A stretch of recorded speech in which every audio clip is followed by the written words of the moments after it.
Apreciados hermanos, tengan todos ustedes un buen saludo de mi parte. Es un tremendo privilegio el poder estar una vez más a través de este medio y compartirles una enseñanza, un devocional que está basado en el libro de los Salmos. En esta ocasión estaremos viendo el Salmo número 1.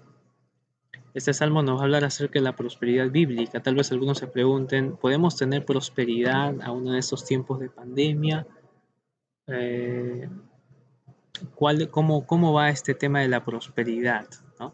Entonces, tal vez algunos se encuentran un poco insatisfactorios de esta pandemia, estamos encerrados muchos en casa, no podemos salir, estamos muy limitados en muchos aspectos, pero debemos ser fieles a la palabra de Dios y debemos aprender aún en este tiempo a darle las gracias a Dios, a pesar de que no podamos entender a totalidad por qué es que está pasando esto.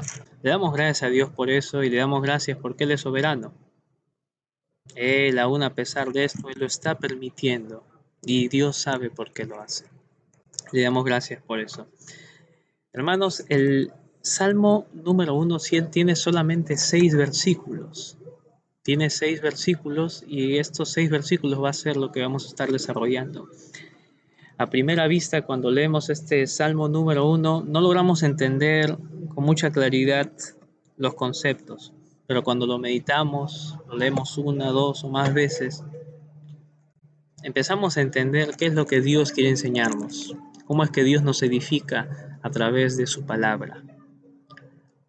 A este Salmo número 1 se le ha llamado el Salmo Prefacio, el Salmo resumen de todos los salmos que vienen, porque hablan de la bendición del justo, cómo Dios lo libera de alguna aflicción que tenga, no lo prospera, y cómo viene el caos o la destrucción en la vida del hombre que no es cristiano, en la vida del hombre impío, mejor dicho, situándome en el Salmo precisamente. Entonces, vamos a estar viendo en este Salmo esos dos aspectos, la gente que prospera y la gente que perece. El Salmo 1, versículo 1, comienza con un término precioso que también utilizó el Señor Jesucristo en el Sermón del Monte, que ustedes deben recordarlo. Bienaventurado. Así comienza el versículo 1. Bienaventurado el varón que no anduvo en consejo de malos, ni estuvo en camino de pecadores, ni en silla de escarnecedores se ha sentado. Podríamos abundar mucho en este versículo, podríamos abundar bastante, mencionar muchos ejemplos, pero solamente quiero que entiendan que estos tres aspectos hablan de una misma cosa, ¿no? Hablan de la relación de un justo, en ese contexto, de un creyente y de un impío, la relación de ambos. El cristiano, el Hijo de Dios, no se deleita en los deleites pecaminosos del hombre impío. No lo hace. Y si lo hace, tarde o temprano viene la disciplina de Dios, que vemos en el libro de los Hebreos. Entonces, primero, este versículo se basa en esa relación de los hechos del justo, de los hechos del creyente y de los hechos del que no es creyente. Entonces, quiero que se nos quede bien claro esto. Solamente voy a mencionar brevemente esos tres aspectos. Dice consejo de malos. ¿Para qué? Analicemos, ¿no? ¿Para qué querríamos el consejo de un hombre mundano cuando tenemos la palabra de Dios que es suficiente para poder andar en esta vida como a Él le agrada? Segundo, dice, ni estuvo en camino de pecadores. Peor aún, ¿no? ¿Qué haría un creyente andando en el camino de un hombre borracho, un hombre drogadicto, o de un hombre avaro, o de un hombre inmoral? ¿Qué haría el creyente siguiendo esa rienda, alimentando los deseos pecaminosos, los deseos carnales? ¿Qué haría un creyente ahí? No hay manera, no es posible que podamos estar ahí, ¿no?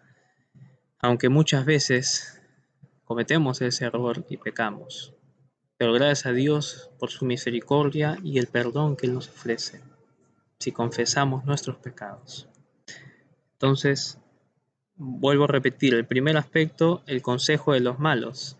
¿Para qué seguir el consejo de los malos si tenemos el consejo de Dios? Toda la Biblia completa. Segundo, como lo habíamos visto, ni estuvo en camino de pecadores, como lo decía, peor aún que un cristiano esté andando por el camino de un pecador, por el camino de un impío, haciendo la voluntad del enemigo, del diablo, que desagrada a Dios, que Dios aborrece, obviamente. Y como tercer aspecto dice, ni en silla de escarnecedores se ha sentado. Un escarnecedor es un burlador, ¿no? Cuando habla de silla de escarnecedores, está hablando acerca de estos hombres que se empiezan a burlar de otros. Tal vez si esto lo llevamos a nuestro contexto hoy en día, podemos ver cómo los impíos, cómo los ateos se mofan de Dios y blasfeman el nombre de Cristo y no reconocen a Dios que creó todo este universo, ¿no? Entonces, ¿qué haría un creyente sentado en la silla de esta gente que se burla de todos para hacer lo que ellos mismos hacen? No tiene sentido, ¿no? Es más, eso conduce a algo que vamos a ver en el versículo más adelante, pero luego me voy salteando, que está en el versículo 6, la parte final: mas la senda de los malos perecerá. Ellos se pueden deleitar en muchas cosas, ¿no? Pero su fin es camino de muerte. Versículo 2. En contraste a esos aspectos que he mencionado, ¿qué es lo que hace el creyente? El hombre bienaventurado, el hombre que prospera o que desea prosperar. En la ley de Jehová está su delicia, y en su ley medita de día y de noche. De día y de noche. Eso ya era un mandato que Dios había establecido desde antes, desde años antes, para que los reyes, los hombres que Dios levantaba, hagan eso. Pero desgraciadamente los hombres empezaron a apartarse de Dios. Los reyes de Israel empezaron a apartarse y empezaron a seguir el consejo de los pecadores. Y vemos muchas ilustraciones en el Antiguo Testamento de eso. Y tal vez en nuestro contexto hoy en día también hay consejos que van en contra de la voluntad de Dios, que oímos en la televisión, lastimosamente, en la televisión, en la radio, en diferentes lugares donde nos encontramos. Muchas veces vemos malos consejos que denigran a Dios y que justifican el pecado. Entonces nosotros debemos ir en contra de todo eso, debemos rechazar eso y debemos ceñirnos en lo que Dios ya ha establecido en su palabra y el consejo divino que Él ya ha dejado. Entonces, el versículo 3 dice: será como árbol plantado junto a corrientes de agua que da su fruto en su tiempo. Eso es como parte del resultado de los hombres que son bienaventurados, de los hombres que están andando en la ley de Dios de día y de noche, meditando en ella, ¿no? Meditando diariamente en la palabra de Dios, en ese sentido. Hablando específicamente del versículo 3, donde menciona sino que en la ley de Jehová está su delicia. Aquí hay un comentario muy bueno que dio Martín Lutero acerca de esto, y él decía de que una cosa es amar la palabra de Dios, amar como cualquier cosa, ¿no? Amar la palabra de Dios, y otra cosa es deleitarse en la palabra de Dios. Una cosa totalmente distinta, ¿no? El deleitarse implica vivir la palabra de Dios, ponerla por obra, ponerla en práctica. Esa es la diferencia en medio de esto. Entonces nosotros debemos deleitarnos en la palabra de Dios en nuestro diario andar, en nuestro diario vivir. También quería mencionar un comentario de Richard Baker. Richard Baker, que dice: el hombre piadoso lee la palabra de día para que viendo los demás sus buenas obras, puedan glorificar a su Padre que está en los cielos.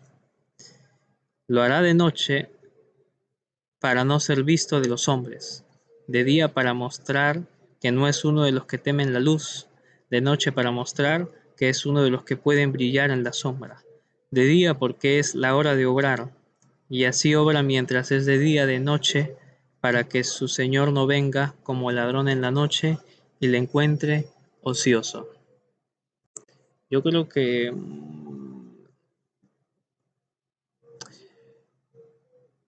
hay un beneficio también que se puede rescatar en medio de esta pandemia, y es el beneficio de tener mucho más tiempo, aparte de mi familia, tener mucho más tiempo libre para poder meditar en la palabra de Dios y forjar hábitos que nos ayuden a estar en comunión íntima con Dios, meditando en su palabra, estudiándola, reflexionándola, llevándola a nuestro corazón, pidiendo al Espíritu Santo que nos abra el entendimiento. Entonces, vimos eso en el versículo 3.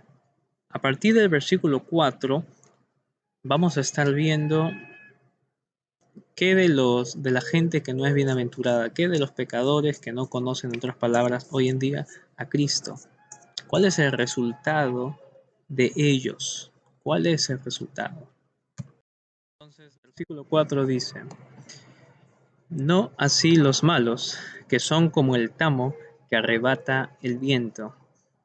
Esta palabrita, tamo, habla un poco del carácter del impío, intrínsecamente sin valor, alguien muerto, inútil, sin sustancia y llevado por el viento, como menciona bien este versículo. Versículo 5. Por tanto, no se levantarán los malos en el juicio, ni los pecadores en la congregación de los justos. Evidentemente, ¿qué haría un pecador en la congregación de los santos cuando esté en el cielo? Es imposible. Tiene que haber sido transformado por el poder de Dios, haber sido salvado y regenerado, arrepintiéndose de sus pecados y creyendo en el Señor Jesucristo. Esto es depositando su fe únicamente en Él, ya que somos salvos por gracia. Y en el versículo 6 dice: porque Jehová conoce el camino de los justos, mas la senda de los malos perecerá. Nuestro Dios es un Dios omnipresente, es un Dios que está en todos lados y es un Dios que conoce todo lo que hacemos, aún lo que pasa por nuestra mente, por nuestros pensamientos. Dios está presente en medio de todo eso. Eso es lo que está diciendo el versículo 6 también, porque Jehová conoce el camino de los justos. Y la parte final dice: mas la senda de los malos perecerá. Ese es el fin. Ese es el fin de la gente impía, de la gente que no ha depositado su fe en Dios. Perece. Su fin no es bueno. En otros salmos vamos a poder ver de que, a pesar de que pueden tener muchos beneficios en cuanto a riquezas, en cuanto a cosas que son terrenales, que finalmente perecen, el final de ellos es triste. Su final no es bueno. Ese es el fin de todos aquellos que no están confiando en Dios. Tal vez usted que está viendo este video está a punto de abandonar la senda de Dios, de abandonar los caminos de Dios. O tal vez ya lo abandonó. Le doy gracias a Dios porque aún tiene su misericordia y aún le da el tiempo para que pueda arrepentirse, venir a Él y depositar todo su ser y fe delante de Él. Y Dios lo perdona si es que usted se arrepiente de sus pecados y pone su fe en Él. Y Él puede hacer obras muy maravillosas a través de gente indigna como nosotros. Entonces, como resumen de todo esto, hermanos, el resultado de una persona bienaventurada es y que medita en la ley de Dios de día y noche, que está su mente y su deleite en Dios. Como resultado de esto viene la prosperidad.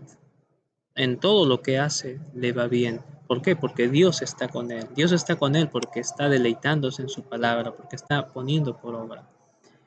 En contraste, en el camino de los pecadores, como les dije a ustedes, ¿no? Muchos de ellos pueden tener mucha apariencia de que les va bien en muchos aspectos, pero su final es triste. Mas la senda de los malos perecerá, dice el último versículo, la parte final. Entonces, eso es la palabra de Dios, eso es lo que nos enseña. Y realmente es algo que también vemos hoy en día. Vemos mucha gente millonaria que tiene mucho dinero, muchos artistas que tienen eh, muchas cosas que el hombre mundano piensa que está bien, pero muy dentro de ellos se ha escuchado testimonios de que viven tristes, viven vidas miserables. ¿Por qué? Porque no han reconocido al Creador de todo, al Dios Todopoderoso, que es el que nos da la felicidad verdadera. Aún en medio de las pruebas, no se niegan las pruebas, porque recordemos que el apóstol Pablo pasó por innumerables circunstancias difíciles, a lo cual él llamó tribulaciones momentáneas, y que no era comparado con la gloria venidera que venía más adelante. Entonces, andemos en ese camino, en el camino que Dios nos ha propuesto, y poder llegar a decir, como dijo el apóstol Pablo, he peleado la buena batalla, he acabado la carrera, he guardado la fe. Que así nos encuentre Dios al final de nuestros días. Hermanos, que Dios les bendiga. Hasta luego.